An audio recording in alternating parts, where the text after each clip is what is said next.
This is Enterprise Morning, reaching you from Enterprise Television.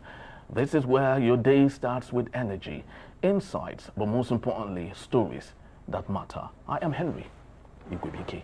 We kick off today with our newspapers, and right after that will be our main conversation also for today. Please do well to be part of what we do. Have a say in what we say. You can always find and reach us at enterprisetvnews.com. You may equally like, comment, and follow us on all our social media platforms at Enterprise TV7. We're very so honored to have with us Barrister Vance Ofeli, Barrister Law Public Affairs Analyst. Thank you so very much, Barrister, for being here. Very well. But most importantly, we'd love to say congratulations to you. We learned that you were decorated. Yes. So can you tell us a little bit about that? The Inotuku chieftaincy, chieftaincy title of Etua Kingdom. Okay. That is the induction or investation that I just got. Okay. It's one that has to do with a lot of leadership. Okay. When you get to this position, you now live for others. So you look after your people. If you see them on the way, you have to pack and carry all of them. Really? No matter how many they are. What I mean is, it's a call to service, a call to leadership. Okay, so that is what I got. All right, so is it okay now to add chief to your title? Maybe chief barrister? Yes, chief, that's the implication. That's the implication, except that I don't mind what I'm called. But that's the implication. They add chief and they add barrister. Yes. I'm very much concerned about my name, as against all the titles. But whichever one, I'm indifferent. All right. So for today, I think I would rather love to go with Chief all throughout today, if that's okay by you. Very well. Okay, beautiful, Chief. Thank you so very much for your time. Yes. All right, so let's kickstart today with the Guardian newspaper, and we have interesting stories here. But the big one, CDS links the military saboteur to Benue massacre ahead of Tinubu's visit.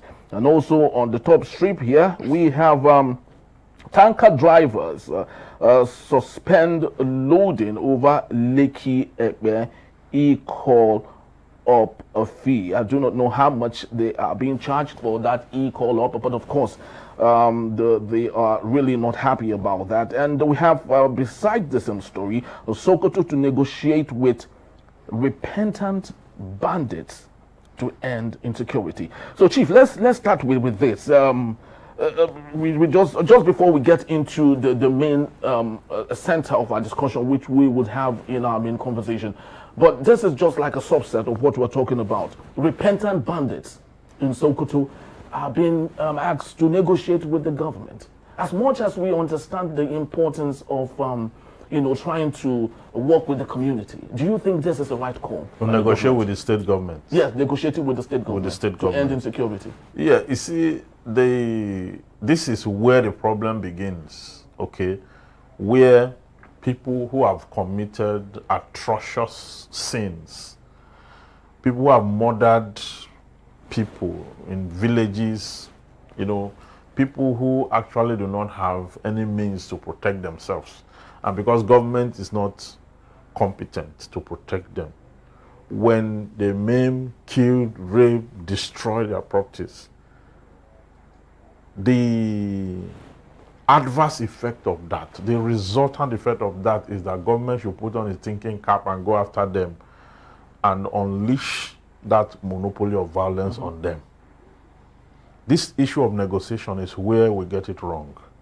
If you look at countries that have fought terrorism to a standstill, like the US, you see how they deploy force. It's force to force. Because this issue of negotiation will not work. Because if you negotiate with them today, they ask for certain things and you meet those demands, other groups will emerge in future. Okay? Then those who when the demands are met, are not satisfied with the way the leaders of that group manages whatever is given to them, there will be a fallout. Those ones will go and start another subset of terrorism and banditry. So it is not sustainable to negotiate with them. It is rather better to force them out of existence the same way they force, innocent citizens out of existence. You see, because you cannot you cannot practically fill in that void.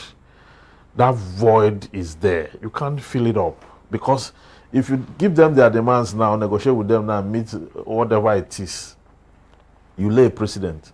That precedent, you cannot sustain it in the long run. So it is better to face them. We've had it in Nigeria before. We've had issues of terrorism in Nigeria before, completely exterminated, okay, before this resurgence from the 2001 and all that. So it is not what you negotiate for. When Osama bin Laden attacked the World Trade Fair Center and killed so many people, I think in 2001, yes, 11 September 2001, what happened thereafter? The Americans launched an attack on him, a secret syndicate operation on him for many years. He was caught, somewhere and was killed. The Americans did not launch a campaign for negotiation. But you understand, this is not conventional warfare. It's the not. people you are dealing with, you do not know them. Yes. They can infiltrate into the society and cause mayhem. Okay, so how do you rat them out? Okay, let me answer yes, the question. Yes. If you don't know them, how do you intend to negotiate with them? Yes, because in your token, these people, this is not a conventional war, it's a guerrilla war. It's a hit and run war. You don't know them. Okay. Now you don't know them, why are you opting for negotiating with people you don't know? Because you end up negotiating with the wrong people. That's what happened to Goodluck Jonathan.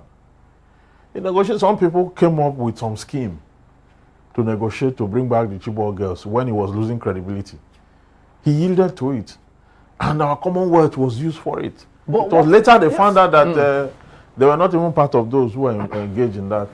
So how do you negotiate with people you don't know? Now, how about if we look at the negotiation from, because the people we are targeting like now are like the foot soldiers, they don't matter. How about the politicians? Of course, we've seen situations where allegedly some political authorities or those in authority have been fingered to be part of some of these things. So yes. It's not possible we negotiate with these people so as to reduce the number of arms that even get to these foot soldiers. I have made this assertion before that this body that they are killing people up and down, they are beyond the presidency and the president. The president cannot even hold. It's a whole sub-Saharan African network. Okay, that they are cutting the shots in a way that will amaze you. You know, just over the weekend, another video was released of their operations where they were all mounting on bikes with different kind of ammunition and different sophisticated weapons and all that. Even with gadgets, that they can use to track the enemies, I mean, the soldiers and all that. And you can see how they are killing soldiers. Okay? Even when the president released a press statement, you see how shallow and it was. Even the president is even suggesting negotiating with them in the press release. So, if a state government is doing that, it's coming from a place of weakness. Okay, you are telling the world that you want to negotiate with. Negotiate with who? Who are they? Do you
Nigeria. This is Enterprise Morning, reaching you from Enterprise Television. This is where your day starts with energy, insights, but most importantly, stories that matter. I am Henry Igwebike. We kick off today with our newspapers, and right after that will be our main conversation also for today. Please do well to be part of what we do. Have a say in what we say. You can always find and reach us at enterprisetvnews.com. You may equally like, comment, and follow us on all our social media platforms at Enterprise TV7. We're very so honored to have with us Barrister Vance Ofeli, Barrister Law Public Affairs Analyst. Thank you so very much, Barrister, for being here. Very well. But most importantly, we'd love to say congratulations to you. We learned that you were decorated. Yes. So can you tell us a little bit about that? The Inotuku chieftaincy, chieftaincy title of Etua Kingdom. Okay. That is the induction or investation that I just got. Okay. It's one that has to do with a lot of leadership. Okay. When you get to this position, you now live for others. So you look after your people. If you see them on the way, you have to pack and carry all of them. Really? No matter how many they are. What I mean is, it's a call to service, a call to leadership. Okay, so that is what I got. All right, so is it okay now to add chief to your title? Maybe chief barrister? Yes, chief, that's the implication. That's the implication, except that I don't mind what I'm called. But that's the implication. They add chief and they add barrister. Yes. I'm very much concerned about my name as against all the titles. But whichever one, I'm indifferent. All right. So for today, I think I would rather love to go with Chief all throughout today, if that's okay by you. Very well. Okay, beautiful, Chief. Thank you so very much for your time. Yes. All right, so let's kickstart today with the Guardian newspaper. And we have interesting stories here. But the big one, CDS links the military saboteur to Benue massacre ahead of Tinubu's visit. And also on the top strip here, we have tanker drivers suspend loading over Lekki Ekpe e-call up a fee. I do not know how much they are being charged for that e-call up, but of course, they are really not happy about that. And we have, besides the same story, Sokoto to negotiate with repentant bandits to end insecurity. So, Chief, let's start with this. We just before we get into the main center of our discussion, which we would have in our main conversation, but this is just like a subset of what we're talking about. Repentant bandits in Sokoto are being asked to negotiate with the government. As much as we understand the importance of trying to work with the community, do you think this is the right call? To negotiate with the state government? Yes, negotiating with the state government. To end insecurity. Yeah, you see, this is where the problem begins, okay? Where people who have committed atrocious sins, people who have murdered people in villages, people who actually do not have any means to protect themselves. And because government is not competent to protect them, when they maim, kill, rape, destroy their properties, the adverse effect of that, the resultant effect of that is that government should put on its thinking cap and go after them and unleash that monopoly of violence on them. This issue of negotiation is where we get it wrong. If you look at countries that have fought terrorism to a standstill, like the US, you see how they deploy force. It's force to force. Because this issue of negotiation will not work. Because if you negotiate with them today, they ask for certain things and you meet those demands, other groups will emerge in future. Okay? Then those who when the demands are met, are not satisfied with the way the leaders of that group manages whatever is given to them, there will be a fallout. Those ones will go and start another subset of terrorism and banditry.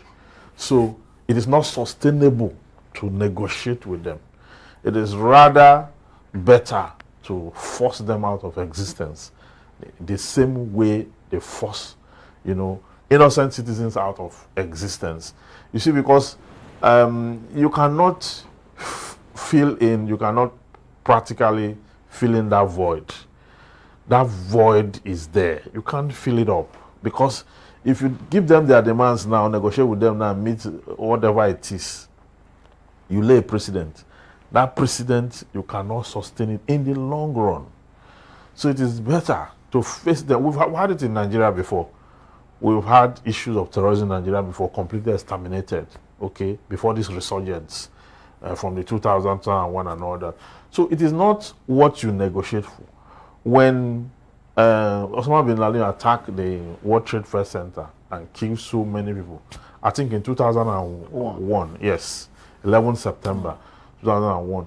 What happened thereafter? The Americans launched an attack on him, a secret syndicate operation on him for many years. He was caught, somewhere and was killed. The Americans did not launch a campaign for negotiation. But you understand, this is not conventional warfare. It's the not. people you are dealing with, you do not know them. Yes. They can infiltrate into the society and cause mayhem. Okay, so how do you rat them out? Okay, let me answer yes, the question. Yes. If you don't know them, how do you intend to negotiate with them? Yes, because in your talking, these people, this is not a conventional war, it's a guerrilla war. It's a hit and run war. You don't know them. Okay. Now you don't know them, why are you opting for negotiating with people you don't know? Because you end up negotiating with the wrong people. That's what happened to Goodluck Jonathan. He negotiated. Some people came up with some scheme to negotiate to bring back the Chibok girls when he was losing credibility. He yielded to it, and our Commonwealth was used for it. But it was later they found out that they were not even part of those who were engaged in that.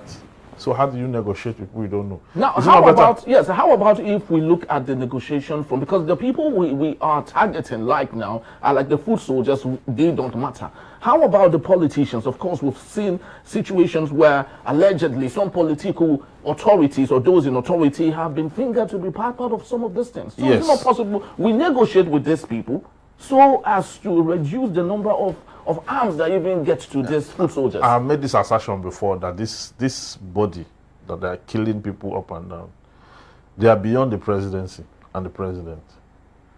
The president cannot even hold. It's a whole sub-Saharan African network. Okay? That they are cutting the shots in a way that will amaze you.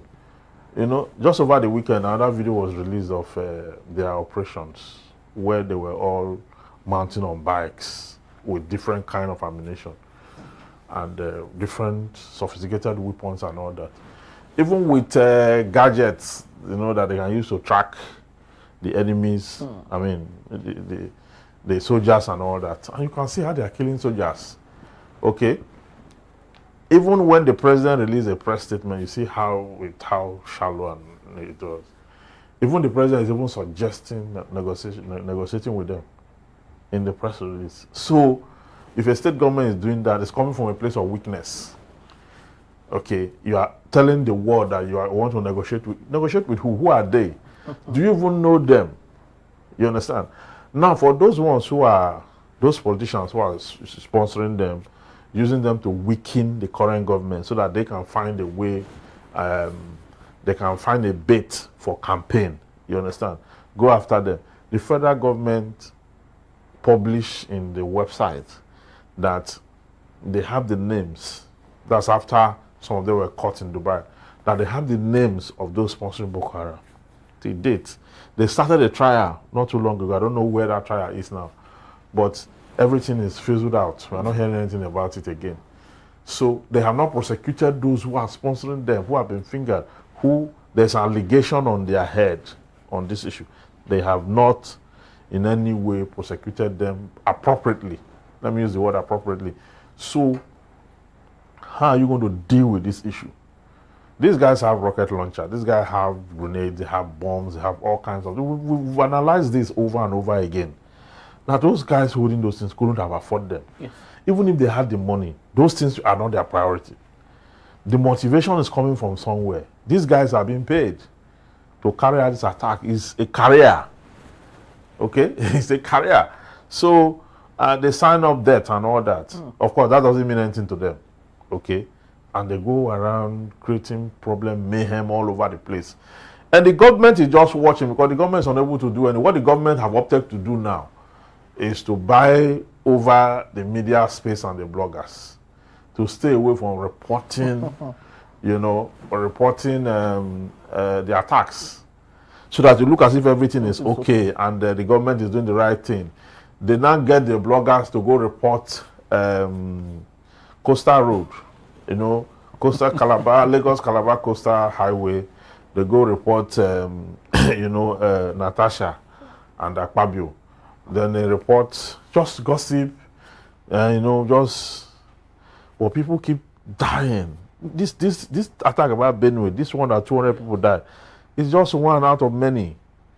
One out of many. You remember the Agatu story from a long time ago till now. The government have not found solution to it. So it means the governments have a hand in it, because they can't tell me that. I mean, look at all the security heads we have, apparatus, from the NSA to the Chief of Defense Staff, the Chief of Army Staff, Chief of Naval Staff, Chief of whatsoever staff, police, IG, all of them put together cannot solve a problem that is this hydra-headed. You understand that the whole of Benue is almost wiped out, that the Pope have to make a press release on Nigeria, on Benue, before the president even got a wind of the information. The president was on Twitter, you know, wishing Nigerians Happy Father's Day while attack was ongoing. Even after the attack, he didn't speak until the Pope spoke on Vatican. It became a national issue. The very dark man went there, and video corpses of children with bones and burnt. These bandits went there with explosive, with a fuel, with all kinds of inflammables, and set the entire village ablaze. I mean, the report that is 200, it's not even true, because it could be more. All right. Well, we'll get to fleshing that out, you know, when we get to our main conversation. But of course, it's a very sad situation. I just sincerely hope that maybe we might learn from the situation in Cuba, the way they were able to handle Escobar and the cartel, you know, that was similar to what we have today in Nigeria. I just hope that we can see through some of these things. But let's take a look at other matters here. Let's go to PDP now. Damagum denies the defection, plans as Tinubu ex-aide vows to plot his 2027 defeat. Now, everything about Damagum is a situation we don't even get to understand. If he is a mole in the PDP, if he is not. Now we're talking about if he's going to be bribed, he's going to plot against the PDP, and all of that. Speak to me. What's your take on this, on all of this? A lot of people have held that view, you know, consistently, that it's a mole in PDP. Who is not a mole in the PDP as we even speak? Because they're always been easily infiltrated. Okay? What is left of PDP? It's not a strong wall. It's just a very transparent and very slim glass that can be infiltrated at any time. Because they have not shown leadership. They have not shown us that they have capacity to rebuild that party and develop stamina to contest against the APC. And at the APC, they are working day and night to make sure they weaken the PDP more. Because they are the only opposition. They are the only opposition. So, since election have not commenced, what they are doing is they are investing a lot in weakening PDP more.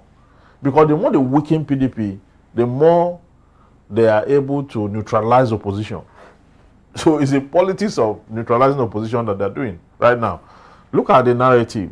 They have, you know, created a situation, you know, that look like if you are not part of the APC, then you are not going anywhere in any kind of politics in Nigeria. That's what they're doing. That's what they're doing.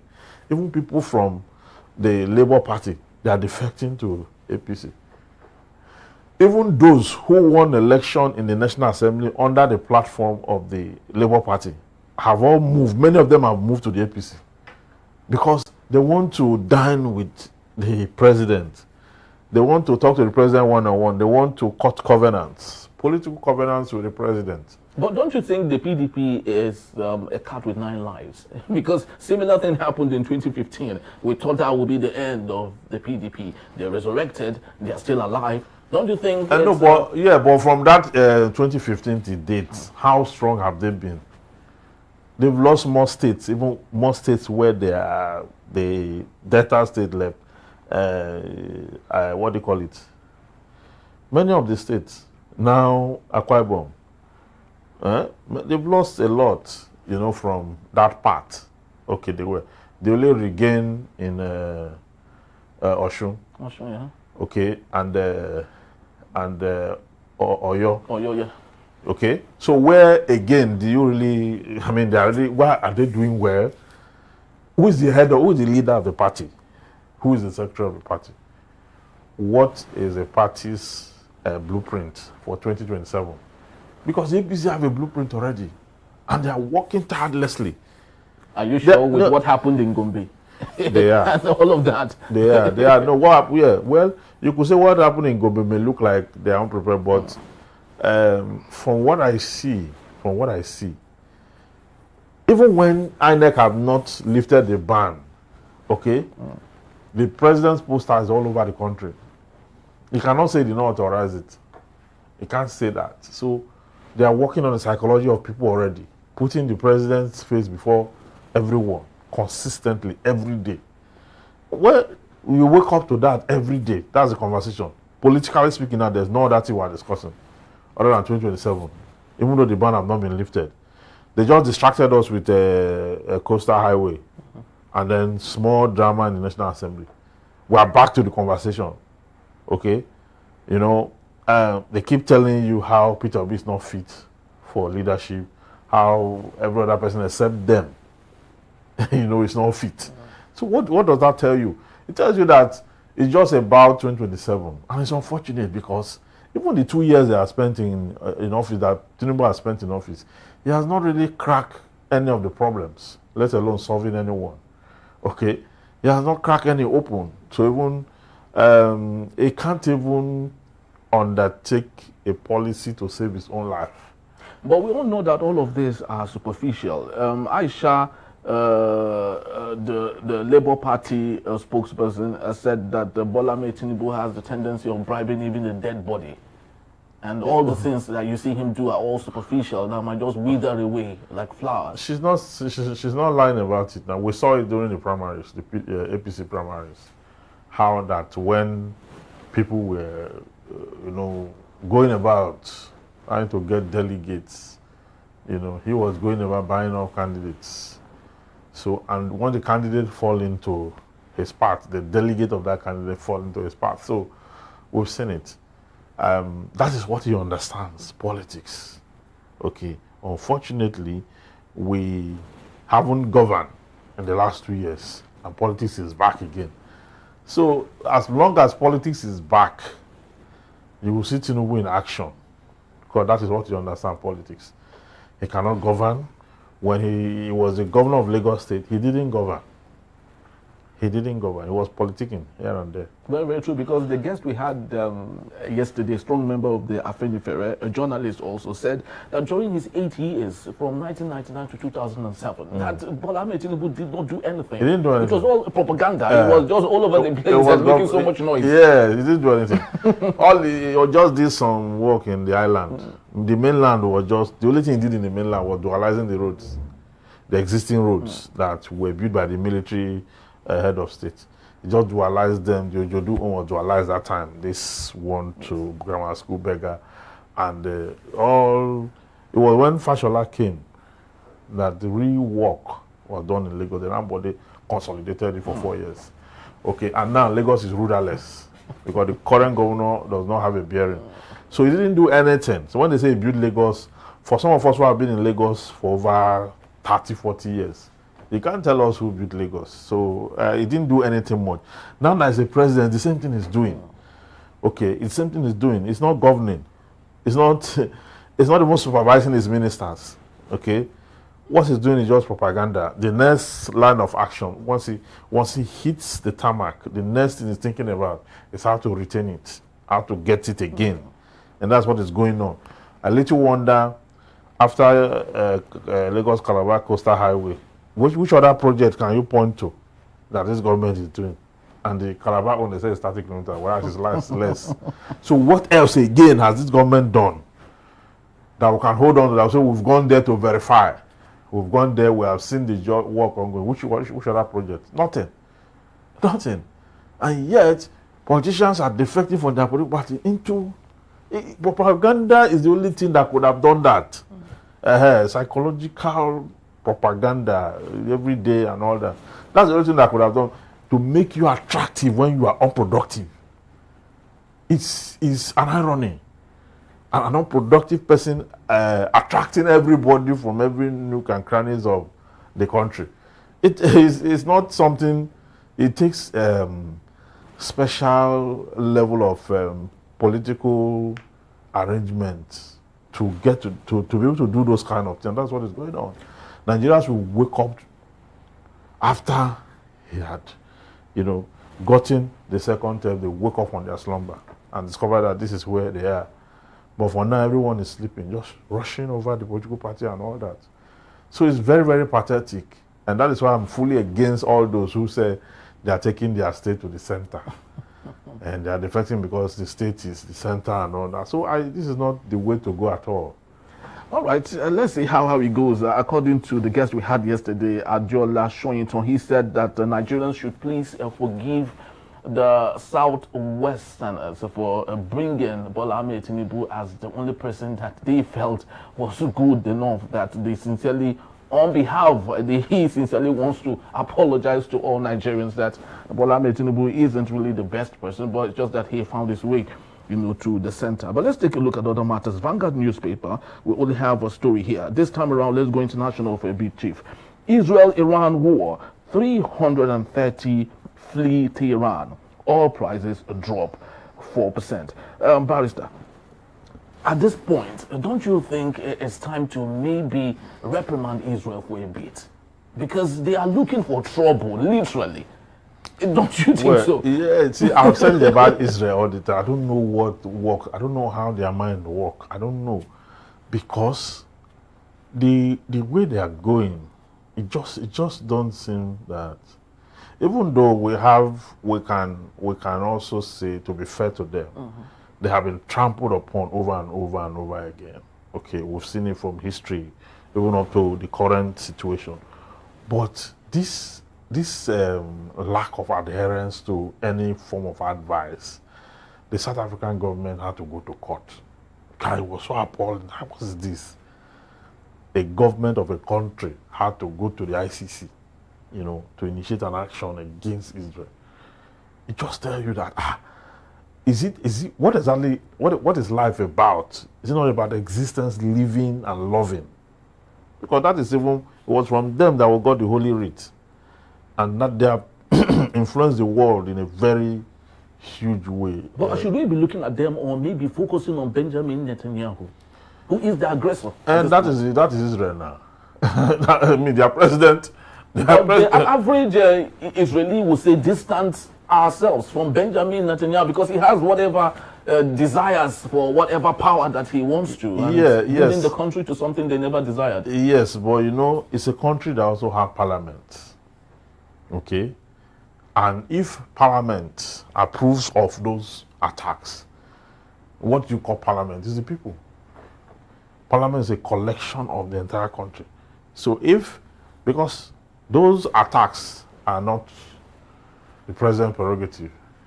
Okay, Parliament's input is in it. Looking at the situation, okay, this is where we are. This is what this and this person, this is what they are doing. This is what this one is doing. So what do? Is to protect ourselves, to shield ourselves. We need to do something that will make us regain our power. It's about the run of play. Okay, it's international politics they are playing. So you don't expect them to fold their hands, and at the same time, they should not be... I mean, even countries that are not really backing the enemies, you just find them calling out those countries. Just call out, why I do not believe Israel is doing the right thing by these attacks and the deaths that we are recording. Why I do not believe that? I also think that the adverse party, the adverse side, the caution should be on both sides. But who do you think is the aggressor here? Well, for me, I think Israel. I think the Israeli president or prime minister, you call it, because what is on the table right now, does not call for more attacks at this point. Does not call for more attacks.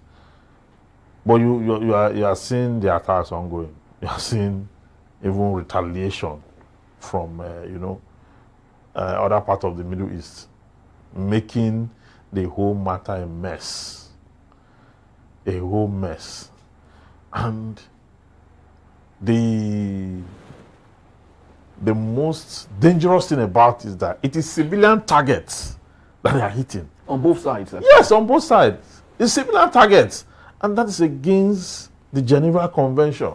Now, talking about the Geneva Convention, just before we go off for this segment, with your experience of international relations and all, the United Nations, I guess, I stand to be corrected, was created after the Second World War, I want to believe. Yes. So as to checkmate countries, what they do and what they shouldn't do. Yeah. Do you think that the United Nations has gone to sleep? Because Israel is not even respecting any of their call right now. Do you think that, the world has come to that point where another form of organization has to be created that's super and bigger and better than the United Nations? No, that's because of the way Trump is managing it. I mean, we saw United Nations in the previous dispensation, in the Biden dispensation. Yes. Yeah, but Trump took sides. That's like the judge now taking side in the whole thing. So United Nations is more of an onlooker now. Because, you see, the leadership determines the position of things. So Trump's approach to this whole thing is messing up the entire. Instead of him to focus on United Nations, empower the leadership to take decisions, support them in their. He's busy clamping down on citizens, on immigration law, on issues that are not done. On the issue of the war, he's taking side. So he's protecting interest, don't you think? Yes, he's protecting American interest. But is that what you should do at this time? At this time when there's conflict, I mean, the United Nations have a convention. There are some people who are looking at me and they'll be saying, "No, what is he saying? United Nations have its own government." I know, a governing council. I know the hierarchy of leadership in United Nations. They can take decisions independent of the President of the United States. It has its own Secretary General, everything. It has its own army to go against any country. Go against any country. I know that. Why you are thinking that as you are watching, I know that. But I also know that Americans' influence on the United Nations, you cannot put it aside in this conversation. You can't set it aside in this conversation.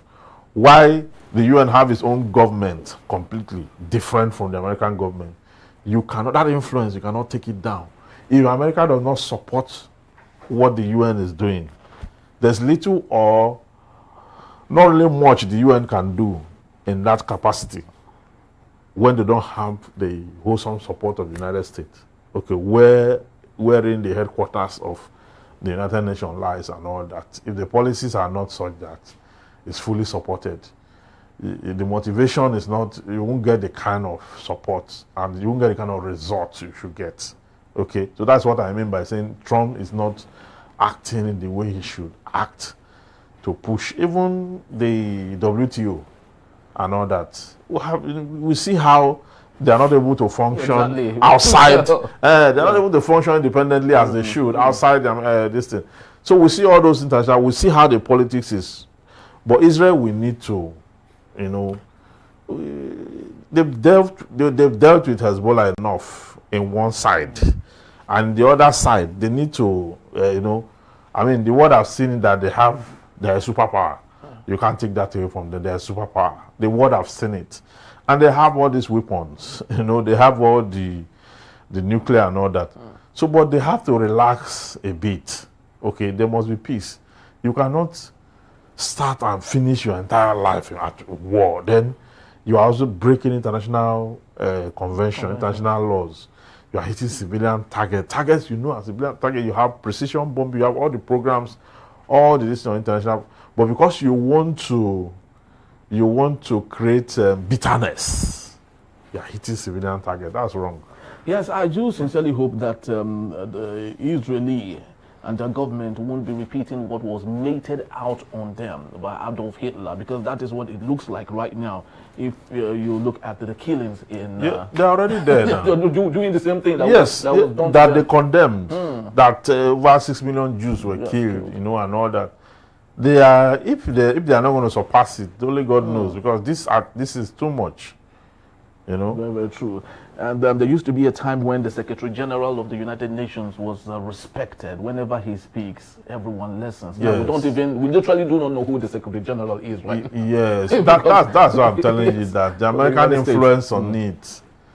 America will give you that clout, that media boost, you know, promote what they accept, you know. Whatever it is they don't accept, they will not promote, you know. Till today, America did not sign in the formation for the ICC. America did not subscribe to it. You know, they did not, and all that, because they don't want to come under intense gagging of the rule of law. You understand? America want to take out any terrorists extrajudicially. Oh, okay. They don't want to be... No, they don't want to follow the rules of engagement. No, they don't want to. But they'll ask every country to follow the rules of engagement. All right, let's see how this goes, though. And just to let you know that the chief will be here, you know, to take us on our main conversation. That is when we return. Tinubu cancels a Kaduna visit, heads to Benue after herders attack kill 20. That's in a bit. Still Enterprise Morning. Please don't go anywhere.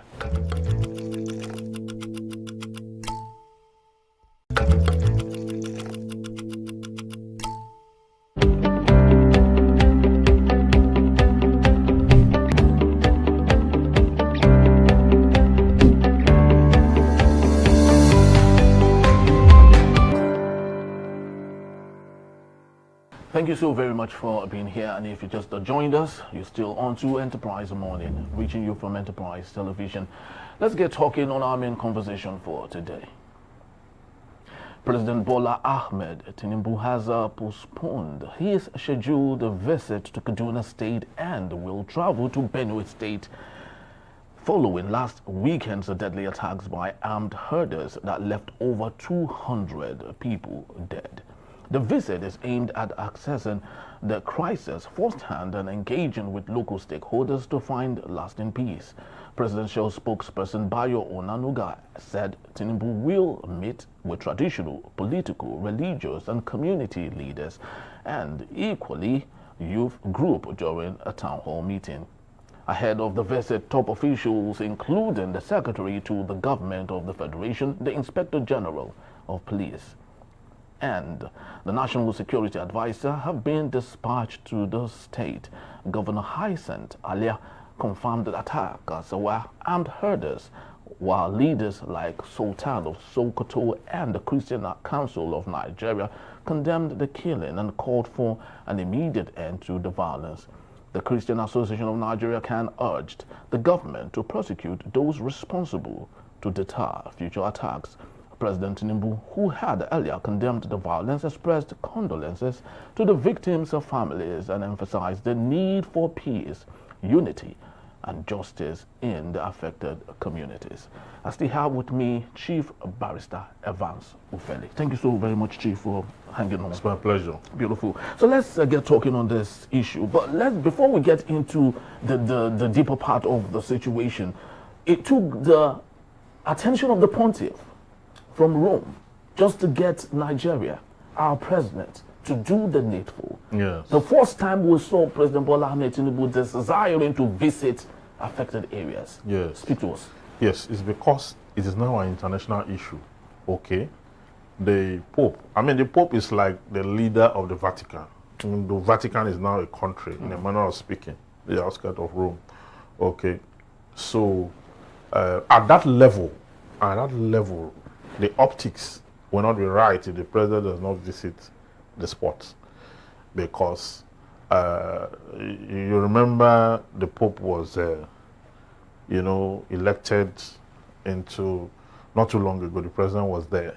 Okay, now there's a concern in the country of the same president, and the Pope is raising issue about it, speaking about it. So the president knows that he has to, quickly visit. We've had situations where they've killed more than 200. The president didn't go there.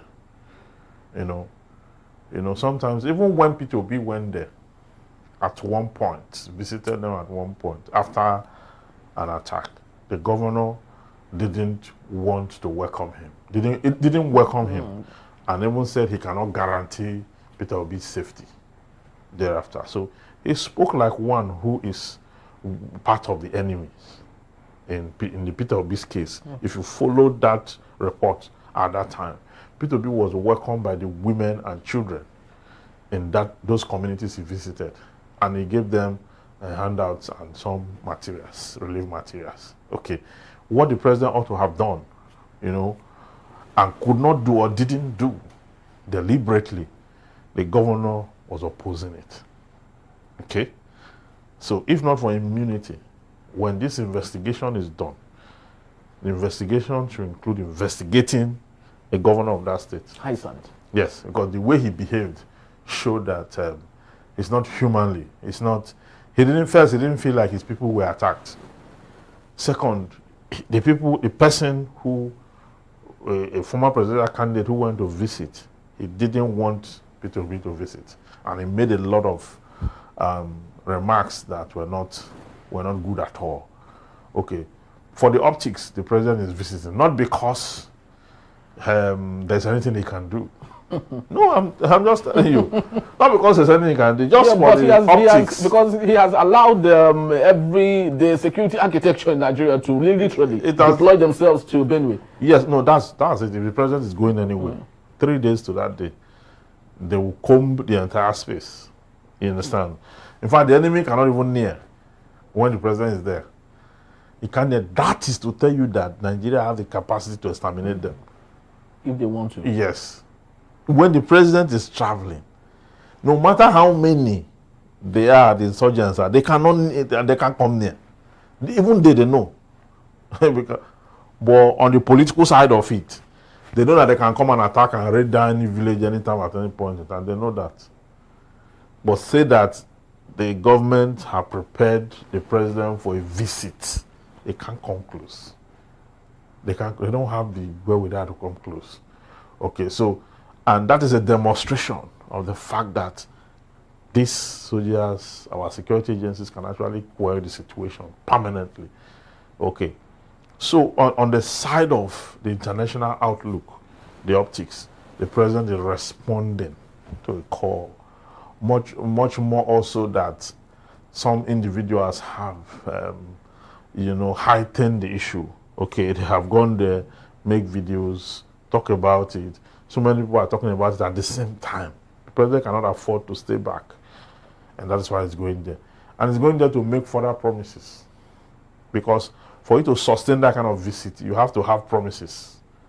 Promises you are never going to keep. Okay, that's exactly what he's going to do. So at the end of the day, the president's visit is not a solution to the problem, because it will not stop it. The attackers still have much more villages to go and attack, to create more pandemonium and all that. So, and I sincerely believe, because the reason the pontiff was actually so interested in that particular case was when he was, of course, doing his field work, spiritual work in Nigeria. Yes. Benue was one of those states that he visited. Yes. So he understands the terrain for a bit. I think that time they were both Plateau and Benue. Yes, Plateau, Benue. So he understood the area. But let's take a look at the consequences to some of these things. I do not know if you watched the viral video of the governor having a phone call with the president. How relaxed he was. He really didn't care too much. And knowing he is equally a spiritual father. Yeah. So why do you think it's difficult for him to really... As a priest, one would have expected that he will move with compassion. Okay, just like, you know, when Jesus met the sick and those who are afflicted by diseases and all kinds of, the Bible says he was moved by compassion. Okay, when he met the woman with the issue of blood, he was moved by compassion.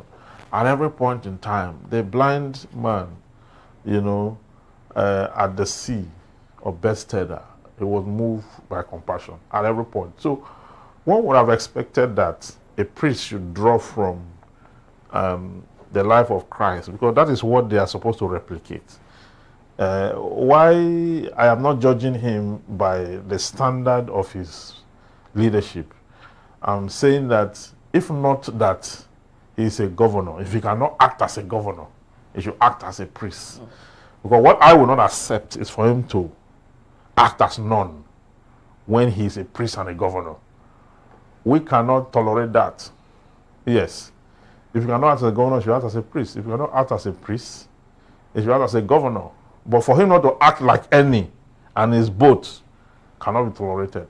All right, so let's get into the deeper part of this particular discussion. Governor Hyson earlier has alleged that this issue is from Abuja, that his political rivals are the ones responsible for all of these things. Details we still do not know. But of course, those right inside there has, of course, they've spoken to issue of infighting.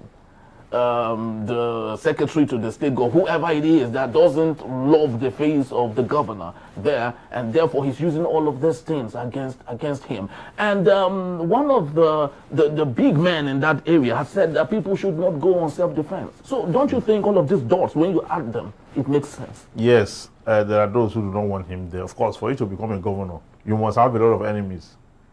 Not just a governor, for you to even become the chairman of a CDA, people go and people do voodoo to become, let alone a governor. You are a governor, you have a lot of enemies. People will plot against you. There are people who might be plotting so that they will declare state of emergency and remove him. You know, it's possible. Yes. And now they are doing that at the expense of the led. So they are putting the life of the led at risk. Apart from the people that were killed, which we sympathize with, did you see how many silos were burnt down? Yes. I mean, storage, food storage, storages, you know, were destroyed. Okay, so, you know, why is the target on human lives and on food? To increase food scarcity and to debase, you know, human life, okay? So that they can create palpitation, fear, so that the state will be ungovernable, so that perhaps the president will declare a state of emergency or something like that. Even though they were attacked before now, so it's not just to say that because of state of emergency, they were attacked before now, many much attacks. What exactly is Benue? What is the interest? Exactly. So what's the strategic importance of that state? It's just a food, it's just a food basket of the nation. Yes. It's just a food basket of the nation. It's not even as cosmopolitan as Lagos, with all the renderings, economic renderings, taxation, the highest, to seaport, to airports, to all the kinds of civilization and facilities you have anywhere in the world is in Lagos. I mean, Benue is just, you know, just there. It's not a remarkable, at the risk of not sounding that I'm talking, it's a state, okay, like any other state in Nigeria. It has all the trappings of economic prosperity, wealth, agricultural prowess. It is a remarkable place, okay, it's a place to be. Okay, because we're talking about food in the country, no state can match Benue in terms of food production, subsistence agriculture for that matter, not even industrial scale agriculture. But look at what they're able to do. And the people are so strong, they are very hardworking. You know, many of them do not even want to leave the state because, I mean, you can live, you can be self-sufficient there. So why go elsewhere, you know? But unfortunately, our government is unable to protect them to remain productive. Our government is unable to take care of. If it were to be in some countries, that you have a state like Benue with that kind of arable land, the government of that country will use its last blood to protect that place. But in our country, unfortunately, it's not so. Because when you have a place like that, it's like allowing terrorists and invaders and bandits and hoodlums to overrun the Niger Delta. Government will not do that. They won't allow that. They won't allow that happen because of what it brings to the country. Now, because Benue is individuals that are doing the farming, so if they are rich, it's individuals that are rich. So government feels it is not earning directly. And that is wrong, because if the people are getting empowered directly from the arable land, it's a thing government should protect to keep the people empowered. So the people will not come to government and ask for anything.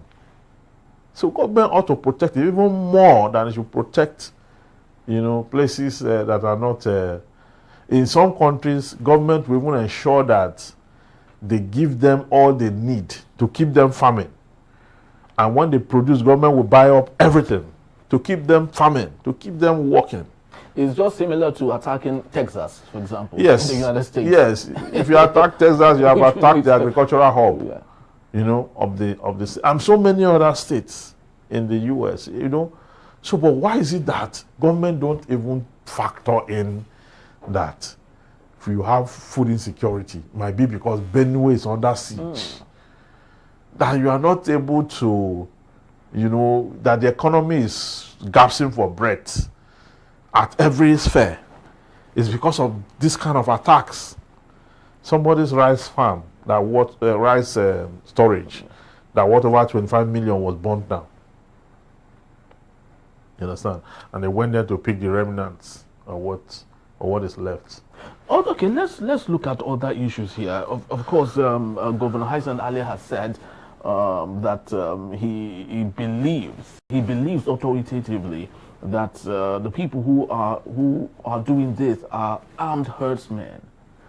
And let's not forget, every state governor, especially in the northeast, northwest, have not said anything against what's happening, as against what happened at Urumi, when farmers were killed. Yes. And it was all over the place. Every northern governor were all speaking out. Now, I would love you to help us connect the dots. Do you think that this is a Trojan horse for the northern part of Nigeria to take over a region that they feel is fatal enough for them to make a statement? There have been a lot of conversation, conspiracy on ethnic cleansing.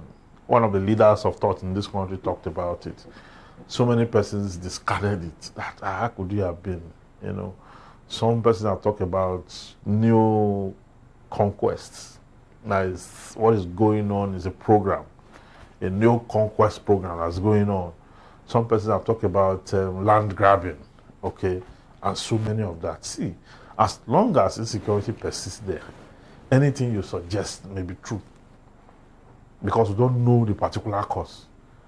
So anything you suggest may be the truth about it, because with the attacks we have seen there, especially from the herders,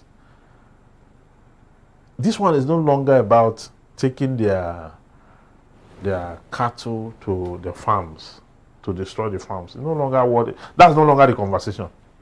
The conversation now is that the herders just wake up from their hidings and come and attack and kill. No, but the herders have claimed that their cattle, they've been rustling there. People come rustle their cattle, and when you kill the cattle of a herdsman, it's like you're taking his life. Yeah, there are those who, of course, you have criminals too who have attacked and rustle cattle. I mean, we've seen that. But the truth is that in each of these stories, when you probe deeper, you'll find out that it's usually always a retaliation for the destructions that the herdsmen have used their cattle to rot on the crops of the farmers. Yes, it's always a retaliation. They have read enough about it to see that, to know that the farmers are not the one just striking. unilaterally. They're always in the defense of what has happened to them, what they've done to them over time.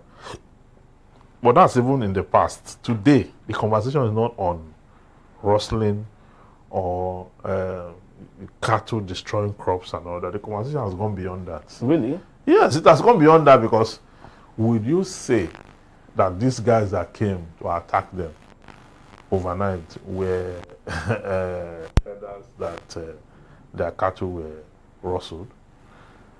When did that happen? We now have herders who are not herding any cattle anywhere. What they are doing is terrorism. They are raping, they are kidnapping. That is why some time ago, the Meti Allah came out and said that they should not link them with those who attack farmers. That these people are criminals, they are from outside the country, and that they are not part of them. Yeah, because but you cannot draw the line. Yes, because the truth will be told for the benefit of those who are watching that might not understand the complexity of all of these things. We have brandished the Fulani as culprits to some of these things. But if you understand the Fulani man very well, an average Fulani man has no issue. Wouldn't even want to fight with you. Yes. So it is right if the Mighty Allah would say that you have to put us apart from these people. They don't know who they are. They may be right, because the Fulani people that we know when we're growing up in Kaduna in the 80s, they don't bear arms. They just have one small cutlass they put in their room, and they have sticks. And their interest is about the safety of the cattle and how to be able to govern them, because they're animals. Yes. You need someone with the right skill set intellectually to govern them, and that's what they do. He may be a small boy, but he can talk to them and they can understand. So just to govern them and put them under control, that's what they do. In those days, they don't use them to go eat people's crop, because the grass is sufficient for the. It's when you lead them into people's farm, they start to eat crops. Do we blame climate change? I don't think climate change is a reason why you should destroy people's property, because they've since moved away from the core north to the middle belt, which is affected by climate change. Yes, affected by climate change. But what I'm saying, moving south. Yeah, they're moving south. But what I'm saying is that despite climate change, there's still grass to graze, because you're not supposed to graze on people's farm. People's farm, it's not grass. People made it. People cleared those bushes, put them into perspective for agricultural purpose. So there are green grass outside farms. So for leading the cattle into the farm, it's tied to the human agency of the herders, because they are not in absence of their human agency. They are in control of their mind. They could not say that, and because they cannot control the cattle, that's why the cattle is destroying. They can't say that. Okay, so they direct the very devious one among them. Direct this cattle to those farms to destroy things, and that is unacceptable. Okay, so why the conversation on grazing is that they should have, they should keep them within compartments where they will not be moving all around. Then they should take them, in. While that conversation is ongoing, the ones that are grazing should not graze into people's farm. They have grass there, So we have to do a lot of, because it was like that in the US at some point. Really? Yes. The cowboys were having problems with the farmers. And for so long a time, it lingered. Okay. This time around, we have to come up with legislations that must be adhered to. Criminalize all this grazing and all that. Put in laws on animal cruelty. Because they're even stressing the animals, taking them across the road, across the bush, across everywhere. And after taking them everywhere, they still sell them to be slaughtered. So the stress they put them through, the labor they put, and why they move that distance, they contract diseases. They drink water from where they shouldn't drink water from. They get into places where they're easily stung by scorpions, snakes, and other reptiles. and they carry these poisons in their body around, you know, and they don't have vet with them. Yeah, no veterinary doctor follows them. I don't know how they treat the cattle, whether they use herb or whatever when they're having sore in their feet and the rest of that. I don't know how they treat them, but at the end of the day, they just sell them off, you know, and we consume, and you start to consume, and then you are seeing strange sicknesses all over the place. So there's a need to work on the safety, not just the safety, the health of the cattle, the protection of the herders and the farmers. There must be a robust law, okay, on that issue. There must be a robust law. What we're doing is just to create ministries. It's just create Ministry of Livestock. You have to enact a law that will see that there's a way livestock should be managed. Livestock Management Act, something like that, that will define how you manage livestock. Anybody that goes outside, it will be prosecuted. We need to change this country. I don't know what is going on really with National Assembly and the kinds of law they should make to make things happen. We need to do what we ought to do. Very, very well said. Unfortunately, we should have, of course, had issues or had talk from possibly the Minister of Agriculture and the Minister of Livestock come together in synergy to see how they can, you know, marry themselves and make things happen. But let's get back to President Bola Ahmed Tinubu yet again, because it seems like we are leaving him out of this discourse. Currently, we've seen lots of tweets, his old tweets against Goodluck Ebele Jonathan, when he said that Goodluck Ebele should resign if he cannot fight terrorism in Nigeria. And right now, is on his face. Everything he has said in the past is now on his face. So, do you think it's okay to say President Bola Ahmed Tinubu should equally resign now that he can't fight? He has set the standard already now. I mean, many of us cannot wait for him to resign. Even his own kinsmen have apologized to Nigerians for telling them that he was capable of leading the country. He's not capable. He should have resigned like yesterday. Yes, because all those tweets he did then, he did them when he wasn't a president, and he spoke as though if he were the president, he would have solved all the problems overnight. Okay, now he's the president, not able to solve any of the problem. So do you think we should cut him some slack? No, he's not able to solve any of the problem. We mean that he wasn't prepared all along, because the problems are not insurmountable. There are problems that can be addressed, okay? But Buhari's own he was never aware. This one is aware but does nothing. Do you think if P2B was there, he would have solved the issue? Well, you can never say that when you have not put the person to test. I mean, P2B's situation is highly on trust. Say that again, please. Yeah, P2B's situation is highly on trust. Like, most of the things he has been saying, that he will be able to do and all that. People believed him on trust, partly, then partly on what he did in Anambra. Okay. Not that he can actually, because the truth is, when you are outside, you don't see as clearly as you will see when you are inside. So, as much as he has said he will address the issue, he can do the job. It's not a guarantee that he can do the job. But what I can tell you, what I can assure you is that he's better than Tinubu, by far. He's better. He's better, even though he has not been put to that fire test. But I believe and I think he will do things differently.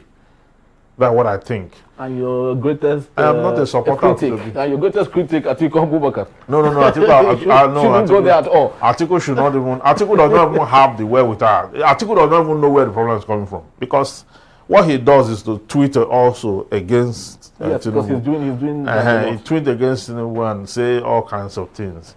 Then the next thing he will tell you is that he's been there. He knows the problem. But the question you return to him, when you were there, what did you do? The problem is still there. You didn't solve it. So what is the assurance that when you get back there, you are going to solve it? So the reason a lot of people are gunning for P2B is he has a proclivity to do things differently. Not that he's going to solve the problem of Nigeria. I'm not his supporter, but I just feel that he will not be engaged in these wastages. He will not be engaged in this lack of response and this adamant behavior of not listening, not taking into consideration what's going on. People who supported Tinubu are pulling out. Many of them are pulling out. We're not talking about it. Okay. There's one of them, is it Nuhu something that just left him, that he worked against him. On Jason Onokpasa, the late Jason Onokpasa pulled out. So many persons are pulling out secretly too. Yeah. They are not speaking. Okay. It tells you that he's losing credibility. He's losing credibility. That's why I'm angry that the PDP is not together. The PDP, their greatest chance is the failure of the APC. This is when they should have come together to build something very formidable. But they are not doing that. So now, even if you say you don't want to vote Tinubu, who are you going to vote? So, I mean, even if where's the credible opposition that is giving us hope that Tinubu is failing, then we can move there. It's P2B or any other of the candidates who among them is visible, apart from P2B and Atiku, who is visible in the opposition game. Because Atiku is out of it for me. Then maybe P2B, in a way, halfway, you could, but his political party is in turmoil. All right.